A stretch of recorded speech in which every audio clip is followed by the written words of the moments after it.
Assalamu alaikum. Good to have you at Urdu Audio Books. ایک طویل عرصے کے گیپ کے بعد دوبارہ حاضر خدمت ہیں ایک نئے ناول کے ساتھ. خدا بول رہا ہے، ابو یحییٰ کا ناول، جس کے بارے میں وہ کہتے ہیں دور حاضر کے ان اہل وفا کے نام جنہوں نے ایمان اور عمل صالح کے قرآنی مطالبات کو اپنی زندگی بنا لیا. اے لوگو، تمہارے پاس تمہارے رب کی جانب سے نصیحت اور سینوں کے امراض کی شفا اور اہل ایمان کے لیے ہدایت و رحمت آ گئی ہے. اے پیغمبر، انہیں بتا دو کہ یہ اللہ کا فضل اور اس کی رحمت کا کرشمہ ہے، سو چاہیے کہ وہ اس پر خوشیاں منائیں.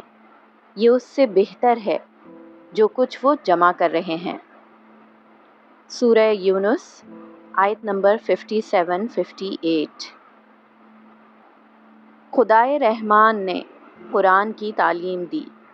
اس نے انسان کو پیدا کیا، اس کو بولنا سکھایا. سورہ رحمان آیت نمبر 1-4. تم میں سے بہترین لوگ وہ ہیں جو قرآن سیکھیں اور سکھائیں. بخاری شریف حدیث نمبر 5027. اعوذ باللہ من الشیطان الرجیم، بسم اللہ الرحمن الرحیم. خدا بول رہا ہے. ابو یحییٰ کہتے ہیں جس طرح کسی انسان کو اپنی کوئی اولاد بری نہیں لگتی، البتہ بعض بچے دوسروں سے زیادہ پیارے ہوتے ہیں، اسی طرح ایک مصنف کو اپنی بعض تصنیفات زیادہ عزیز ہوتی ہیں. یہ قاعدہ اگر ٹھیک ہے تو خدا بول رہا ہے کہ صورت میں اس دفعہ قارئین کی خدمت میں ایک ایسا ناول پیش ہے جس کے متعلق اس خاکسار کا خیال ہے کہ یہ اپنے پیغام کے لحاظ سے بہت مؤثر اور کہانی کے اعتبار سے بہت دلچسپ ہے. یہ اس مصنف ہی کا نہیں بلکہ ان تمام لوگوں کا بھی خیال ہے جن کی خدمت میں اسے ابتدائی فیڈ بیک یا اسکریننگ کے لیے پیش کیا گیا تھا. اس لیے امید ہے کہ قارئین اس ناول کو پچھلے ناولوں سے زیادہ مفید اور دلچسپ پائیں گے. یہ خاکسار کوئی ناول نگار نہیں ہے جسے اپنے گھر کا چولہا روشن رکھنے کے لیے ہر ماہ 2-4 ناول بازار میں لانا لازم ہوتے ہیں. میرا پہلا ناول جب زندگی شروع ہوگی حادثاتی طور پر وجود میں آیا تھا. اس کے بعد کے 2 ناول قسم اس وقت کی اور آخری جنگ بھی اگلے 5 برسوں میں اسی وقت سامنے آئے جب اندر کی آواز نے خود اپنا اظہار چاہا.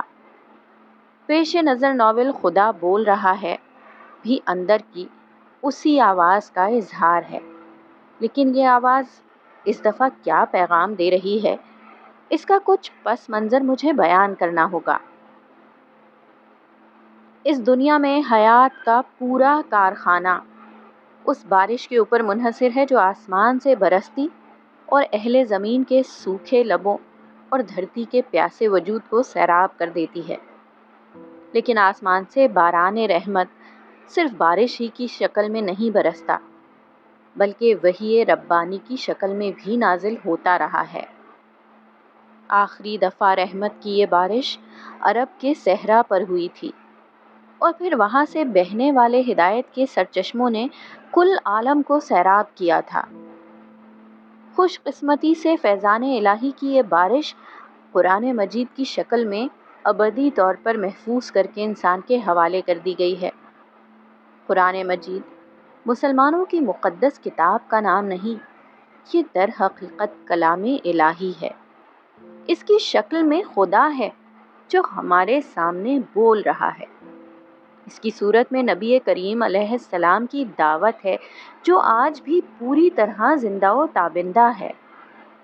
مگر یہ بہت عجیب بات ہے کہ مسلمان جو اس کتاب مقدس کے حامل بنائے گئے ہیں، اس حقیقت کو تسلیم کرنے کے باوجود عمومی طور پر قرآن مجید سے بہت دور ہیں. بیشتر مسلمان قرآن کو نہیں پڑھتے جو پڑھتے ہیں وہ سمجھتے نہیں، جو سمجھتے ہیں وہ قرآن مجید کے اصل پیغام یعنی ایمان و اخلاق کی دعوت کو اہمیت دینے پر تیار نہیں۔ یہ دعوت سادہ ترین لفظوں میں اس حقیقت کا نام ہے کہ انسان کو ایک روز اپنے رب کے حضور پیش ہو کر اپنے اعمال کا حساب دینا ہے۔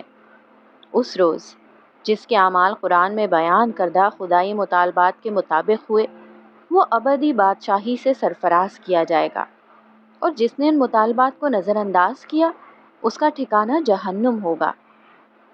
مسلمان عملی طور پر قرآن کے متعلق جو بھی رویہ رکھیں، قرآن مجید کی جو حیثیت ہے وہ کبھی تبدیل نہیں ہو سکتی۔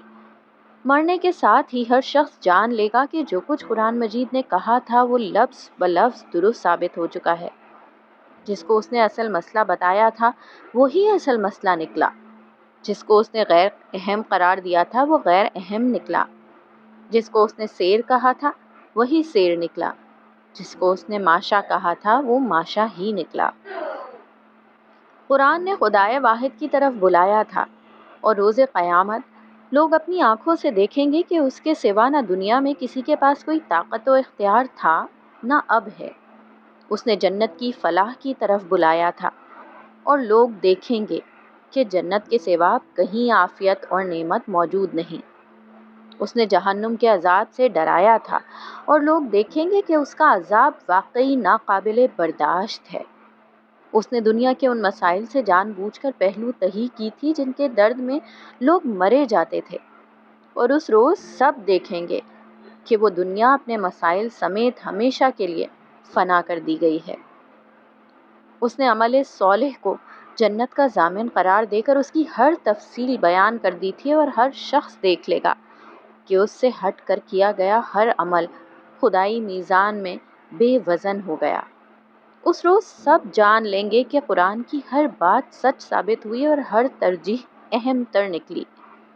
اس کا سبب یہ ہے کہ قرآن خدائے رحمان کی صفت کلام کا ظہور ہے۔ اس کا لفظ لفظ خدائے رحمان کا انتخاب ہے، جسے جبریل امین نے لوح محفوظ سے پایا اور قلب حبیب علیہ السلام پر پوری امانت داری کے ساتھ نازل کر دیا، جسے نہ کبھی شیاطین جن چھو سکے نہ شیاطین انس اس میں کوئی تبدیلی و تحریف کرنے کے قابل ہو سکے۔ باطل نہ اس کے آگے سے راہ پا سکا نہ پیچھے سے اس میں داخل ہو سکا۔ یہ محمد رسول اللہ صلی اللہ علیہ وآلہ وسلم کی لائی ہوئی وہ ہدایت تھی جو قیامت تک تمام نبیوں اور رسولوں کے قائم مقام ہو کر انسانیت کی ہدایت اور رہنمائی کے لیے کافی ہے۔ قرآن مجید کی عظمت اور اہمیت کا یہی وہ احساس تھا جو اب ایک ناول کی شکل میں ڈھل کر قائرین کے سامنے پیش ہے۔ اس کی کہانی جنت کی زندگی اور میرے پہلے ناول جب زندگی شروع ہوگی کے مرکزی کردار عبداللہ سے اٹھی ہے۔ ناول کا آغاز اس وقت سے ہوتا ہے جب عبداللہ حشر کے مراحل سے گزر کر جنت میں پہنچ چکا ہوتا ہے، مگر اس کے ساتھ کہانی میں دو نئے کردار داخل کیے گئے ہیں، اور اصل پیغام انہی کی داستان کے پس منظر میں بیان کیا گیا ہے۔ کہانی کا آغاز جنت کی دنیا سے ہوا ہے، اور بوجوہ کہانی کی رفتار کچھ ہلکی رکھی گئی ہے، مگر جیسے ہی اصل داستان شروع ہوتی ہے کہانی میں اتنی تیزی اور روانی آ جاتی ہے کہ قاری کے لیے انشاءاللہ کتاب چھوڑنا آسان نہیں رہے گا۔ یہی وہ جگہ ہے جہاں اس عاجز نے کوشش کی ہے کہ اصل پیغام کو کہانی کے پس منظر میں اس طرح بیان کیا جائے کہ وہ کوئی ٹھونسی ہوئی چیز نہ لگے بلکہ اصل داستان کا ایک لازمی حصہ لگے۔ یہ داستان گوئی اس لیے ضروری ہے کہ لوگ اہم ترین حقائق کو سنجیدگی کے ساتھ لینے کے لیے تیار نہیں ہیں۔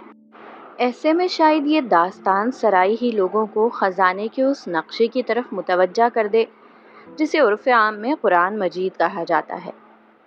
ایک شخص نے بھی اس ناول سے قرآن تک کا سفر طے کر لیا تو یہ میری محنت کا حاصل ہوگا۔ بندہ عاجز ابو یحییٰ، یوم العرفہ، سن 1438 ہجری، کراچی۔